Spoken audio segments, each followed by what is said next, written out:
Hello everyone, welcome to First Umpire match preview of match number 25 CSK versus KKR खेला जाएगा चेपक में। और बड़ी न्यूज़ तो ऑलरेडी आ ही चुकी है। बड़ी न्यूज़ आ चुकी है, MS धोनी दोबारा कैप्टन बन गए हैं। क्या लग रहा है वैसे, एक बात करें तो रिप्लेसमेंट प्लेयर आएगा कोई ऋतुराज का? मुझे ऐसे लग रहा है कि 2060 में हम एंड तब भी MSG 70 साल की एज में भी कैप्टन होंगे CSK के। क्योंकि CSK के पास कोई ऑप्शन B, C, D कुछ दिखता ही नहीं है यार। एंड मतलब आप 43 ईयर ओल्ड बंदे से कितना और मतलब कह लेंगे तेल निचोड़ेंगे, मतलब उस बेचारे के लिए भी।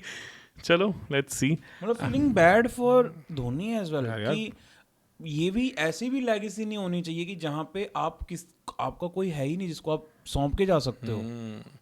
चलो देखते हैं, वापस आते हैं। और आज सबसे बड़ी बात होने वाली है कि दोनों मिडिल ऑर्डर्स जो थोड़े प्रॉपरली फायर नहीं कर रहे हैं।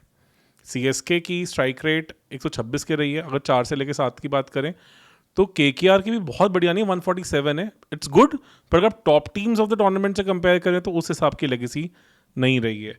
पिच हमने पता है जो एक्सपेक्ट किया कि चेपक में हमेशा थोड़ी सी फंसी हुई विकेट ही होती है, जबकि स्टीफन फ्लेमिंग्स ने तो काफ़ी उसको लेके क्रिटिसाइज़ किया है, but I don't think so हमने अभी तक बैटिंग पैराडाइज वहाँ पे देखी है, तो विकेट तो वो स्लगिश ही होएगी। और दोनों तरह के स्पिनर्स हैं इस कंपटीशन के बेस्ट स्पिनर्स, बट समहाउ वैसी परफॉर्मेंस नहीं आ पाई अपार्ट फ्रॉम 1 और 2 गेम्स। मतलब अगर हम देखें तो Narine has looked very below par in this tournament as a bowler. Varun Chakravarthy से भी जो कुलदीप यादव लेवल एक्सपेक्टेशन था वैसा सा नहीं निकल के आया। CSK on the contrary, Noor has been very consistent, but Ashwin and Jadeja have been just good in patches, मतलब वो कंसिस्टेंसी नहीं है। एक टीम जहाँ पे अश्विन चाहेंगे बॉल करना, वो मतलब आई वुड से शायद KKR है, क्योंकि KKR का मिडिल ऑर्डर थोड़ा फंसता है स्पिन के अगेंस्ट। इनका नारायण के अगेंस्ट अच्छा मैचअप नहीं है। नारायण के अगेंस्ट इन्होंने 39 बॉल्स में 94 रन खा चुके हैं। 240 की स्ट्राइक रेट में नारायण इनके अगेंस्ट खेलते हैं, पर रहाणे को इन्होंने 10 मैचेस में 6 बार आउट किया है, और सिर्फ 109 की स्ट्राइक रेट पे रहाणे इनके आगे मार पाते हैं। एक चीज़ जो मुझे अभी तक बिल्कुल समझ नहीं आई है, पिछले मैच में भी समझ नहीं आया था कि आंद्रे रसल का रोल क्या है। आप एज अ बैटर उनको 7 या उससे नीचे खिला रहे हो। MI के अगेंस्ट तो शायद नंबर 8 पे आए थे Andre Russell, which just doesn't make sense for a person of his calibre, his potential बहुत नीचे है। पर एक और प्रॉब्लम है, अगर आप आंद्रे रसल को CSK के अगेंस्ट ऊपर भेजते हो तो एक ही ऐसी टीम है जो इनको फंसा सकती हो, कि ऑलमोस्ट पिछले 17 बॉल में 16 रन देके अश्विन ने भी इनको 2 बार आउट किया, और पिछली 7 बॉल में 12 रन देके नूर ने भी इनको 1 बार आउट किया। जडेजा के अगेंस्ट इनका मैचअप अच्छा है, नो डाउट। जडेजा को इन्होंने बहुत मारा है, 38 बॉल्स में 69 रन, और उधर भी 2 बार आउट हुए हैं। तो कलेक्टिवली स्पिनर्स ने, इन तीनों स्पिनर्स ने मिल के इनको रफली आप कह सकते हैं कि 90 रन देके 5 बार आउट किया है। तो कोई बहुत बहुत एक्स्ट्राऑर्डिनरी फेवरेबल मैचअप उनका भी नहीं है अगर इनकी तरफ देखा जाए। पर ऐसा नहीं है, ये स्पिन के अगेंस्ट प्रॉब्लम सिर्फ और सिर्फ KKR की है, CSK के साथ भी ये कंसर्न है। MS धोनी जब कैप्टनसी की वापसी कर रहे हैं, उनका नारायण के अगेंस्ट 52 का स्ट्राइक रेट होता है T20 में, 52 का strike rate, which is simply क्या ही बोल सकते हैं, क्या ही बोल सकते हैं उसमें। और वरुण चक्रवर्ती की और बुरी कहानी है, पिछले 4 मैचेस में, 4 इनिंग्स में वरुण चक्रवर्ती ने 16 बॉलों में धोनी को 3 बार आउट किया, और सिर्फ 11 रन मार पाए, और एक ही बाउंड्री वो वरुण चक्रवर्ती के अभी तक मार पाए हैं। तो ऑब्वियसली नारायण का फॉर्म उतना अच्छा नहीं है, वरुण भी शायद अपनी उतनी पेनिट्रेशन पे नहीं है, at the same time even Ashwin भी शायद वो वाले अश्विन नहीं लग रहे हैं। तो ये देखना होगा कि अब जब टूर्नामेंट का अब की फेज शुरू हो गया, जहाँ पे दोनों टीम्स के पास अब मार्जिन फॉर एरर बचा ही नहीं है, वहाँ पे ये बॉलर्स कैसे उठ के आते हैं। तो ये काफ़ी इंपॉर्टेंट की मैचअप्स होने वाले हैं, जहाँ तक मैं उम्मीद लगा रहा हूँ। सिर्फ इन चीज़ों तक हम नहीं रुक सकते, और भी चीज़ें हैं।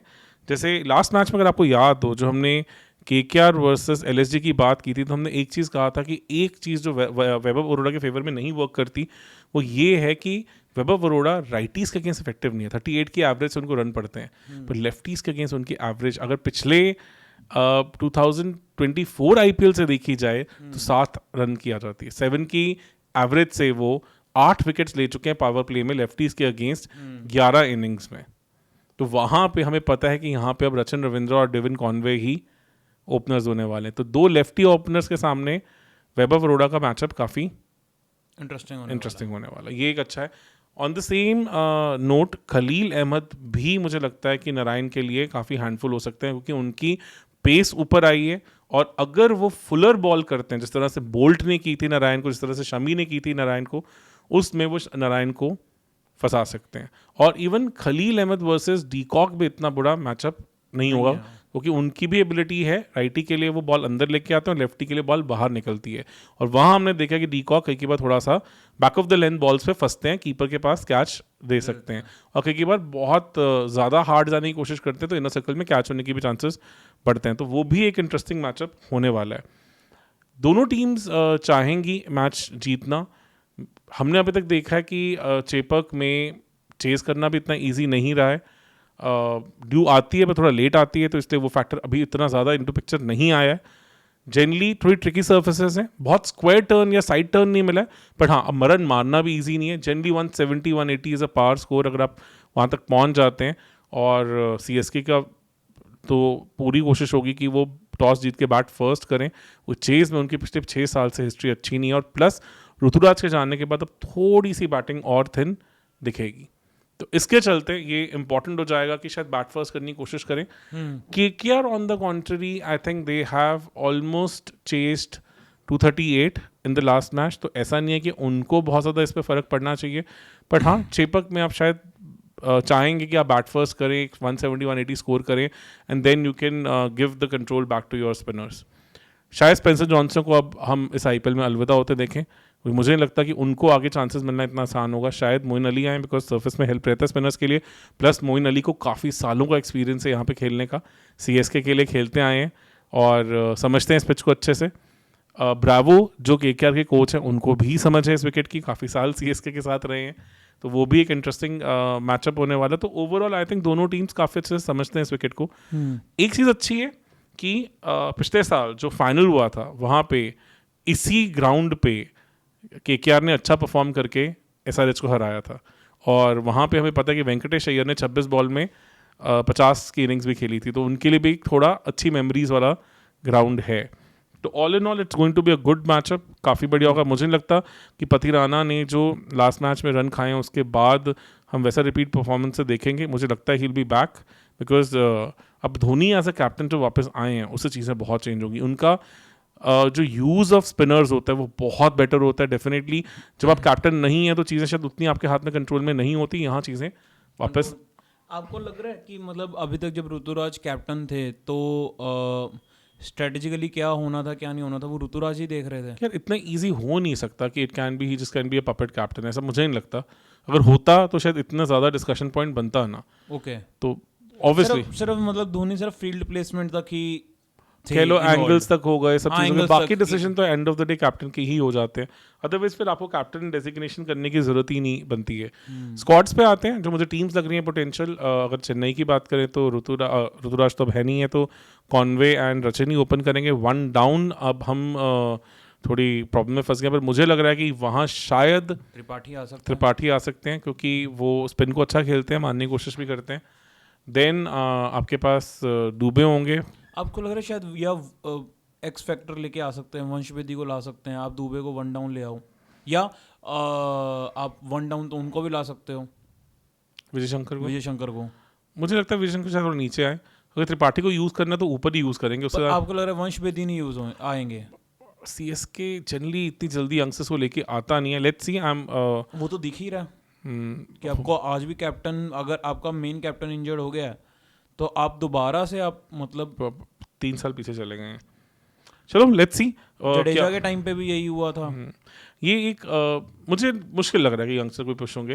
मुझे लग रहा है अभी शायद एक राहुल त्रिपाठी को एक और मौका मिलेगा। दुबे आएंगे उससे, रूबे का भी इवन नारायण का अगेंस्ट बहुत अच्छा मैचअप नहीं है, मतलब आउट नहीं हुए हैं पर 28 बॉल में 28 रन नहीं मारे हैं, तो 100 की स्ट्राइक रेट है, तो वहाँ पर नारायण अब इस सीजन थोड़े कम पेनिट्रेटिव लगे हैं, तो शायद वो फायदा उठाएं। 5 पे आपके विजय शंकर हो गए, 6 पे जडेजा, 7 पे धोनी, 8 पे अश्विन, फिर हम देखेंगे 9 पे आपके नूर, 10 पे खलील अहमद, 11 पे पथिराना और 12 फिर आप मुकेश चौधरी को ही देखेंगे। अभी कोई पिछले मैच में ऐसा कुछ खास गलत किया नहीं।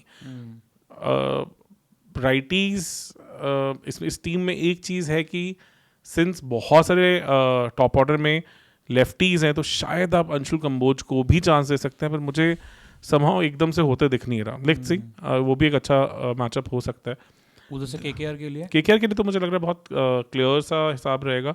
डीकॉक को शायद एक और मौका मिले, क्योंकि पिछला चेज अच्छा हुआ है, जो एकदम से शायद गुरबाज को ना लेके आए।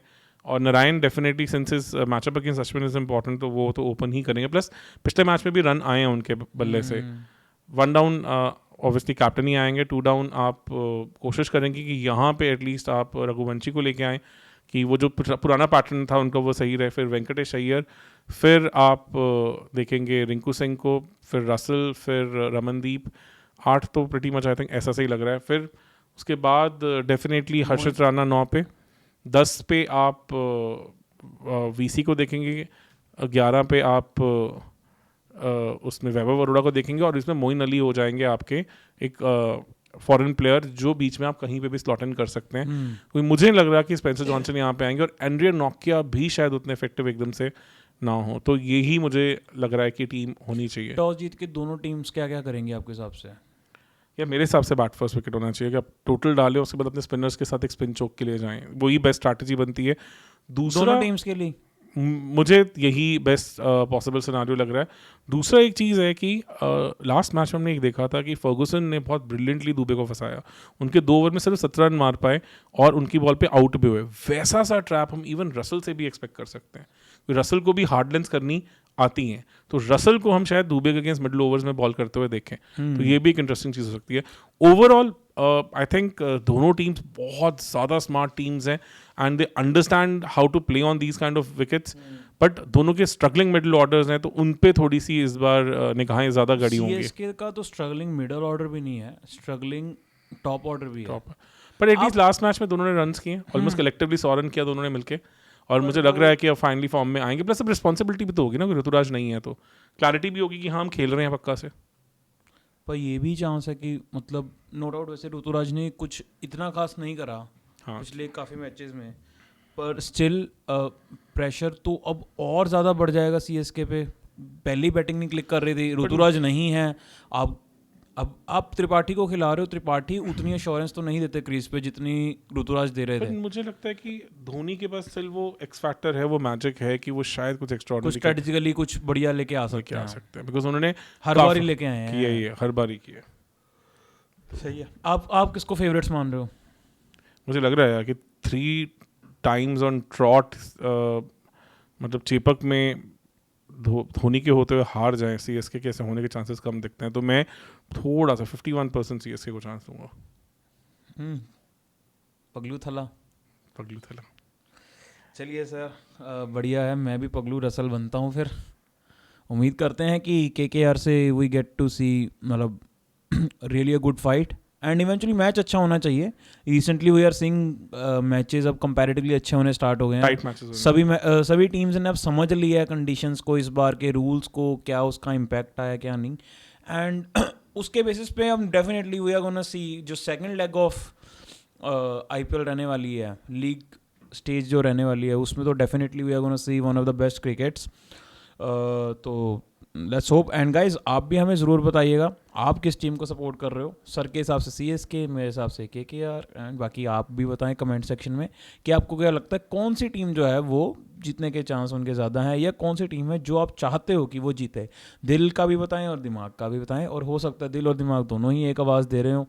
तो ऑल इन ऑल मेरे को लग रहा है इस मैच में जो सबसे ज़्यादा इंटरेस्टिंग चीज़ होने वाली है वो है हिंदी कमेंट्री, बिकॉज अब कैप्टनसी एमएसजी के पास है। आप इमेजिन करो जब धोनी बैट करने आ रहे थे तो कमेंट्री में मिस्टर राइडू जो थे। आज आपको पता है कि इंटरेस्टिंग चीज़ हुई क्या? क्रिक इन्फो ने राइडू से स्पेशली 30 सेकंड का वीडियो डलवाया इस चीज़ को लेके। क्या? कि धोनी कैप्टन वापस आ गए हैं, ये वो प्रॉपर 30 सेकंड का पूरा। हाँ, उनके ट्विटर पे वीडियो अब आप ये समझो कि दोनों इनिंग्स में अब तो धोनी को ही क्रेडिट जाएगा, कुछ भी अच्छा होगा सीएसके के लिए। इमेजिन करो वो जो आप कंटेंट देखने वाले हो वो क्या होगा। चलो उम्मीद करते हैं। तो और कुछ नहीं है तो one thing is for sure कि एंटरटेनमेंट इस मैच में बहुत होने वाला है, and not just in this match, in all the matches, all thanks to Ambati Rayudu and Jos G92, इन दोनों ने जो कैंपेन बना दिया आईपीएल का, ये 2 स्टार निकल के आए हैं इस आईपीएल के। No doubt about. तो सीएसके के अब जितने भी मैचेस होने वाले हैं, in you just have to look out for these 2 people. इन दोनों का जो बैंटर होने वाला है या इन दोनों के जो सॉफ्ट फाइट होने वाली है, that is going to be really interesting. So बाकी जो ऑन ग्राउंड मैच होगा वो तो है ही, इंटरेस्टिंग होगा ही होगा। So thank you so much guys, and जाते जाते ज़रूर इस चैनल को सब्सक्राइब करें अगर आपको हमारा कंटेंट अच्छा लगता है। Thank you so much. Thank you.